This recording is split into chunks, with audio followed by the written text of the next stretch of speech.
After doing a number of hairstyles using the needle and yarn technique, I still get a lot of questions on how exactly I do it. So today I decided to share with you the technique on its own. I'm not creating any hairstyle, it's just the technique. I also get a lot of questions on how to undo this hairstyle, so I've bundled it together. You don't have to click to another video. You just need to keep watching this video and then you can also learn how to undo. So if you're looking at learning to do that, please stay tuned.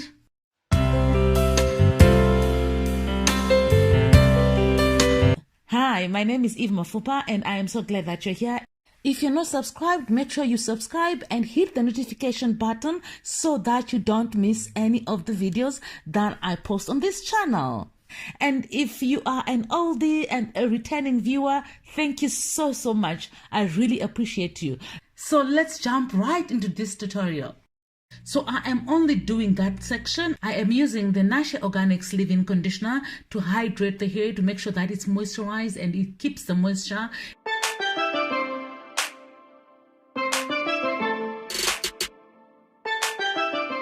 And to seal that moisture, I'm also using the Nashe Organics whipped shea butter, the Twist and Shine, and that is just to make sure that the hair is well nourished, well moisturized, stays moisturized for longer, and also has got a little bit of sheen.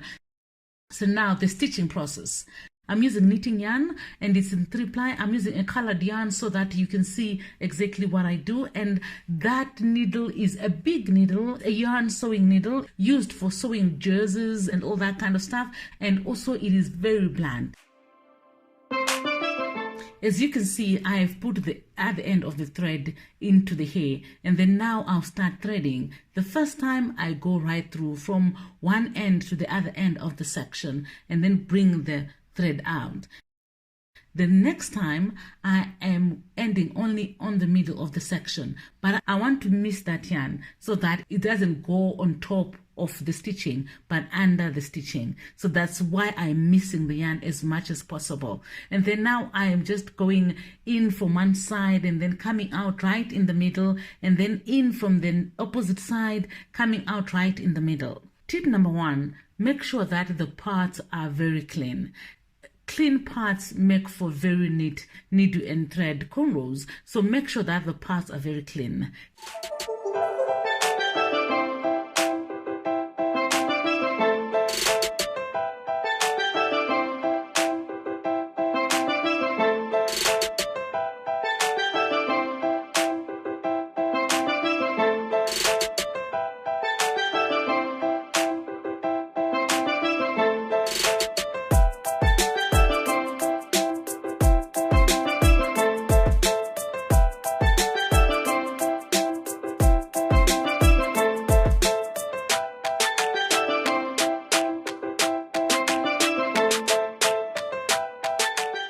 Tip number 2, don't rush through the hairstyle so that you don't put the needle too far from where you last went into that section. I hope you understand what I mean. The threading should be close together enough so that it looks neat. If it's too far from each other, then it doesn't look very neat. And can you see like those sections there, they are so close to each other. They're not too close, but they're not too far apart such that it gives the illusion of stitch braids. Tip number 3, make sure that the thread that you're using is not too long, because when it's too long, when it's like hectic to do this hairstyle.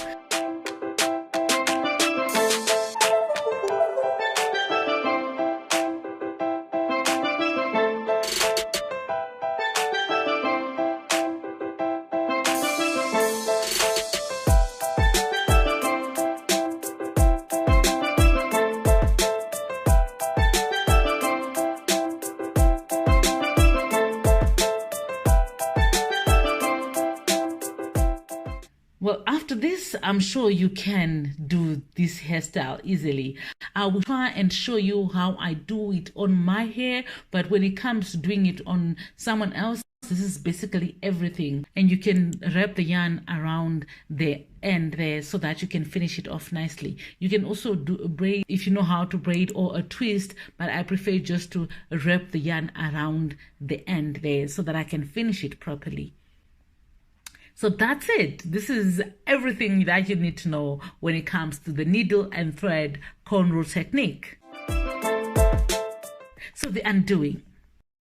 The undoing is very easy. It takes less time as well, as long as you got it and you didn't stay with the hairstyle too long. Because if you stay with the hairstyle like 2 months or 3 months, well, that's going to be difficult because the yarn goes into the hair and then it tangles it up. But when it comes to undoing it after 3 weeks, this is basically what you are going to face. This is what you're going to do. It's basically just picking the thread off the cornrow. As easy as that. Whether you are undoing it yourself or someone is helping you, that's basically what you're going to do. You can use any sharp comb or a needle. I prefer using a red-tail comb, but you can use anything.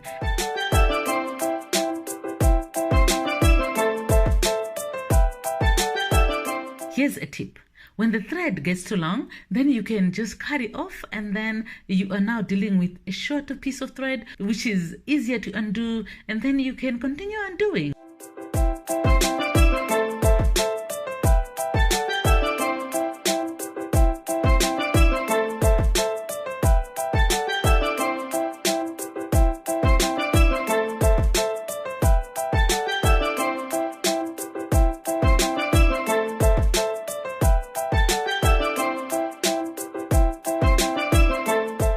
It's as easy as that. No rocket science, like so simple. So this is how you undo the needle and thread cornrows.